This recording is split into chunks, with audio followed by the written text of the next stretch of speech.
గురుగారు, శూన్యానికి పూర్ణానికి ఉన్న తేడా ఏమిటి? మన సంప్రదాయంలో శూన్యం అనేది ఉందా? నిజానికి రెండు వాదాలమ్మా. శంకరాచార్యుల వారు దీన్ని ఖండించారు. బౌద్ధులది శూన్యవాదం. అంటే శూన్యవాదం అంటే చాలా రకాల నిర్వచనాలు ఉన్నాయి, చాలా ప్రకరణాలు ఉన్నాయి, నాగార్జునుడు రాసినవి. నేను మామూలుగా సంక్షిప్తంగా మనకి అర్థమయ్యే ఒక చిన్న వాక్యంలో చెప్తాను.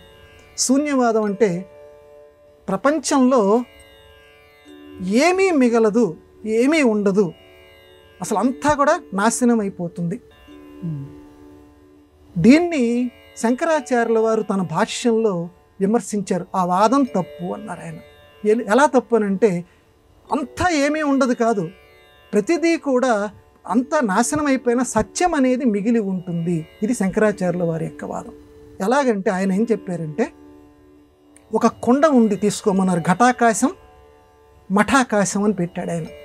దాన్ని మామూలుగా మన పరిభాషలో అర్థం చెప్పుకుందాం.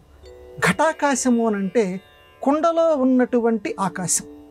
కుండలో ఉన్న ఆకాశం ఏంటండి? ఇప్పుడు నువ్వు శూన్యం అంటున్నావు కదా, కుండలో ఉన్న ఆకాశం. ఇప్పుడు 1000 కుండలు 100 కుండలు అలా తీసుకొచ్చి అలా పెట్టిన తర్వాత ప్రతి కుండలోనూ ఆకాశం ఉంది. ఆయన చెప్పినటువంటి వాదం శంకరాచార్యుల వారు. ప్రతి కుండలోనూ ఆకాశం ఉంది కదా, ఈ ఘటాలన్నీ పగిలిపోయాయి, కుండలన్నీ బద్దలు చేసావనుకో, ఈ ఘటాకాశం ఏమవుతుంది? మహాకాశంలో కలిసిపోతుంది. అంటే అంతిమ సత్యం ఆకాశాద్ వాయు. సృష్టి ఎలా ఏర్పడిపోయింది? ఆకాశం నుంచి వాయువు అని చెప్పి ఇలా వరుసగా చెప్పారు. కాబట్టి ఆకాశం అనేది ఉంది, ఆకాశంలో ఈ ఘటాకాశం కలిసిపోయింది. కాబట్టి చివరగా ఒక సత్యం అంటూ ఒకటి ఉంది. చివరికి సృష్టి చేసినటువంటి వాడు మాత్రం ఉన్నాడు, చైతన్యం అనేటువంటిది ఉన్నది అని శంకరాచార్యుల వారు చక్కగా తన భాష్యాల్లో నిరూపించి ఈ శూన్యవాదాన్ని పక్కకి తోసేశారు. అప్పటి నుంచి కూడా శూన్యవాదం పక్కకు పడిపోయింది.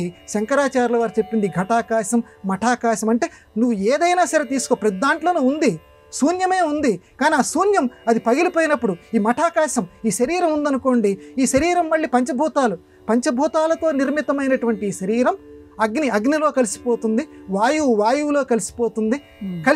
అది అంతిమ సత్యం అంటూ ఒకటి ఉంది. చివరగా ఉండేటువంటి సత్యమే సత్తు చిత్తు ఆనందం అంటాం కదా, ఆ సత్యంలో అన్నీ లీనమైపోతాయి. కాబట్టి అంతా శూన్యం కాదు, చివరికి మాత్రం సత్యం అనేది ఉన్నది. ఇది ఆ మహానుభావుడు నిరూపించినటువంటి భాష్యం.